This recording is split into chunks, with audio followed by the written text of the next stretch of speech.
there. So today, I just wanted to do a quick review of the Xenopixel core, and I do have my Profi here as well, just to do a few quick comparisons. They're both Neopixel, as you can see,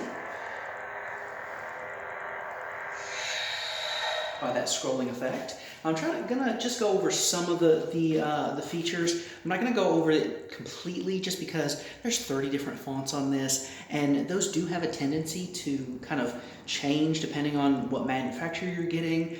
Even every now and again, the same manufacturer will kind of update the suite of them. Maybe they want to swap out for a couple of fonts that are less similar to each other, or maybe there's just a really cool font that's really requested, and so they'll end up doing that. So I'm not going to go over all of those fonts.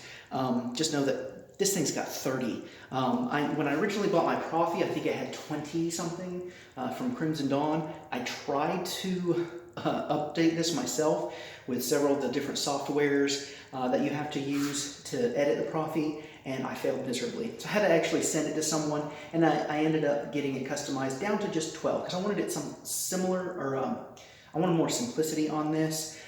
So I just have those 12 fonts on this. I'm going to keep the 30 on this. The main difference between Profi and Xenopixel when it comes to that is that it's not for beginners with the Profi.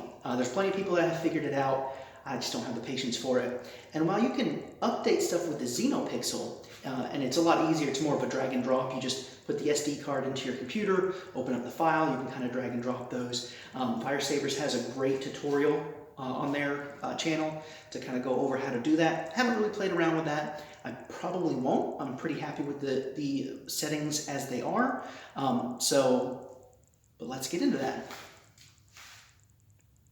So one of the main differences with the Xenopixel versus the Profi is that there are gesture controls. So instead of actually having to press the switch, which as you know, as you can see, is down here on the handle, whereas I have this nice choke point up here, which I typically hold. So normally I have to have my second hand on the switch there, but with the gesture control, I can just twist, and that comes on that quickly.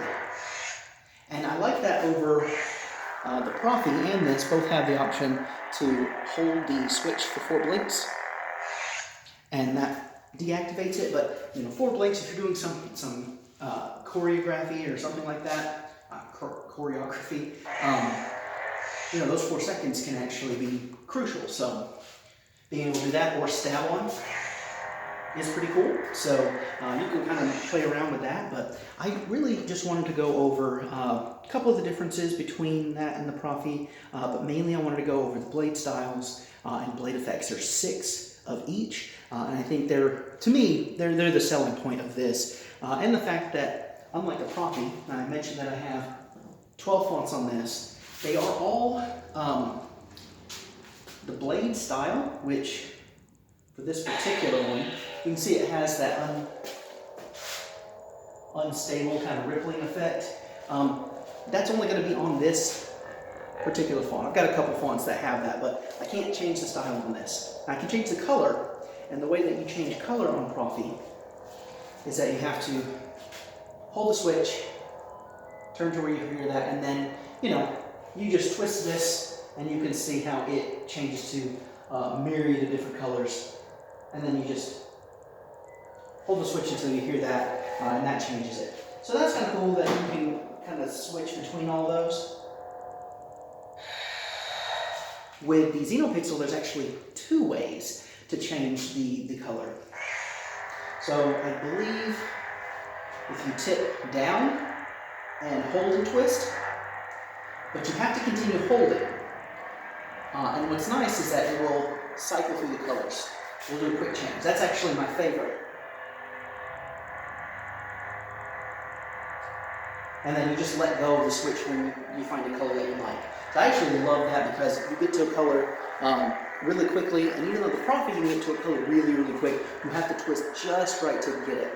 The other way that you can change color is to hold the switch for 2 blinks, and it will very, very slowly change colors, and it does stay to white quite a bit. While you're looking at that, you also kind of see that it is pulsing. That's actually the pulse blade function. We'll get to that, but see how it will slowly change to the colors, but it does go to white quite a bit. And white is actually my least favorite lightsaber color. So when you get a color that you like, you just tap the button and it's good. So the other thing is that, unlike the Profi, that each font has a blade style and a color assigned to it. So if you change the font, it doesn't remember the color. But on this, it does remember the color. So I originally had this as a green font, and I do want to keep that as a green font. So, I could leave it at purple, and I could change to a different font, and it would stay purple. But I'm actually going to go back to my screen. There we go, and done. Now let's go over the blade styles. So the first style was the pulse that you saw. So if I hold for 2, you get to a rainbow blade. Now I do have a font that has the rainbow blade on my Profi, but I have to go to that font to get this style. But I can be on any of the 30 fonts and get this. And that's pretty cool.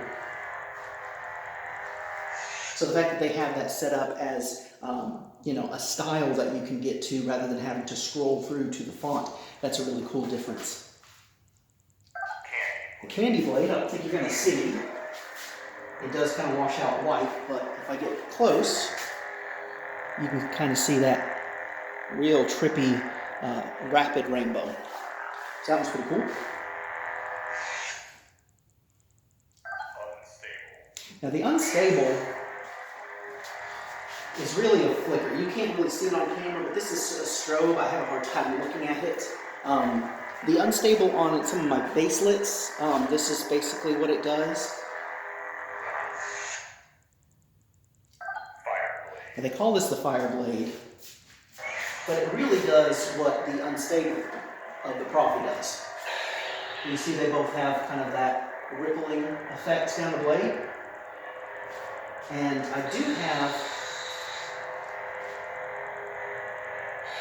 an actual Fireblade font on my Profi. Let me compare that with this one. So this is pretty different compared to Xenopixel. And I kind of wish, and they might do this in the future, but I kind of wish that the Fireblade was more like this. So the difference is you've got a lighter color here, and then it goes to a darker color. So this is a yellowy orange, fades into a reddish orange, and then just red at the tip. The other thing that's cool about this is, so when you angle it down, the light doesn't actually go through the entire blade. Compare that to what Xenopixel considers a flame blade. That's pretty different. So let's go to our next effect. Oh, sorry. So actually that was not a blade style. So that is the volume control. So there is a mute on this. There's a mute on the Profi as well. And I'm sure there's different ways that you can program that as well.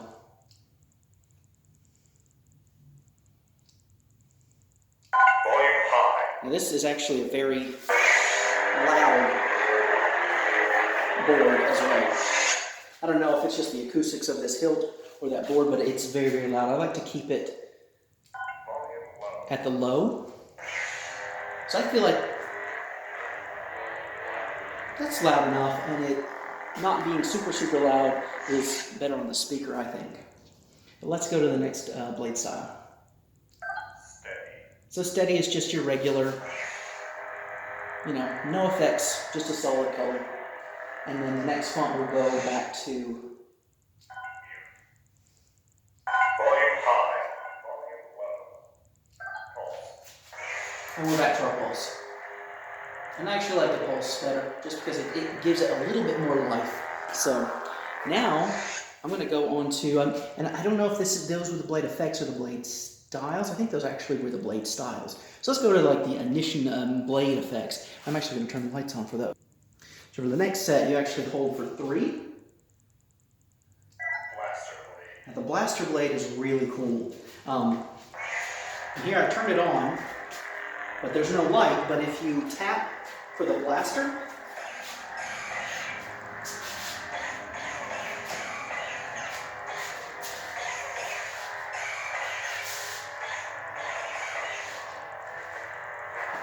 And I gotta say, honestly, that's worth the price of admission alone. And it matches whatever color that you had. So I had red, or I had green, and you saw that's green, but if I change it to red, it will be red blast as well. So whatever color that you have. So let's go to the next one.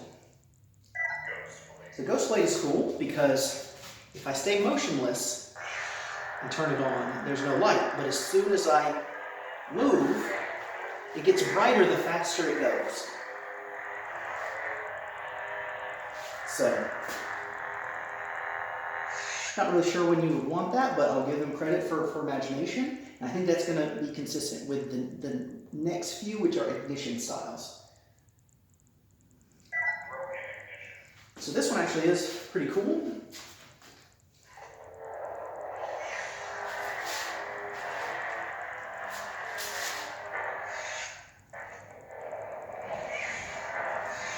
So for more flashy ignition, that one's my favorite.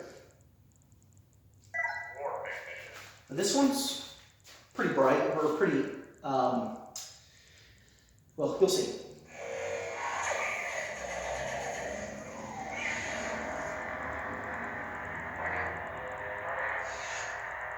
And I like that it kind of stacks away.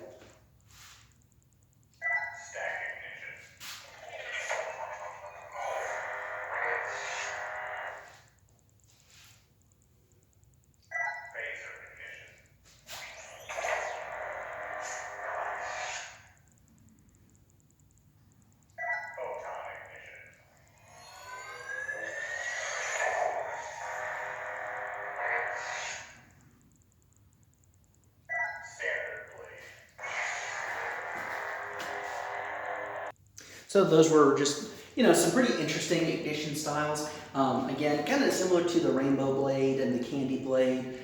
They're really just kind of fun. And so I really like that. I like that they were kind of using their imagination with some different styles and stuff. But you can kind of mix and match any of those. So you can have that broken ignition and have the Rainbow Blade. So you can have both of those at the same time with any of the 30 fonts. And you can do that on the fly. So that's why I like the Xenopixel. I think it's more my style than the Profi. I love my Profi, but the Xenopixel is just more fun to kind of play around with.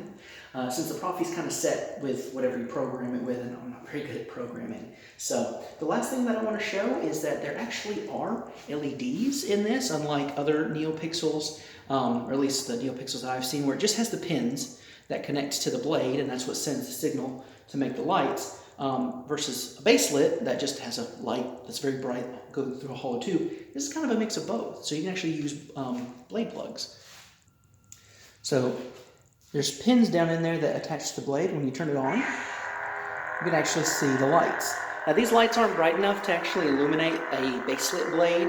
You can actually tell that just because if I was shining a baselit blade into the camera, the entire screen would be blurred out by just how bright it is. But the fact that you can actually see the LEDs, you can count that there's 9 in there, that should just give you an idea of how bright. I mean, I can shine it at my face and it's not super bright, but it's great for blade plugs. Just put a blade plug in there if you wanted to display it and have some real cool effect. That's just a little extra, so I really enjoy that. So I hope you guys have enjoyed my brief review of the Xenopixel Core. Like I said, I didn't go through all of the fonts, or really all the features. Didn't really go through the fonts because there's so many of them. And they are subject to change over time on different manufacturers. But just the features, the gesture controls, the different blade styles and everything, I really like that. And I wanted to kind of show that review. And as always,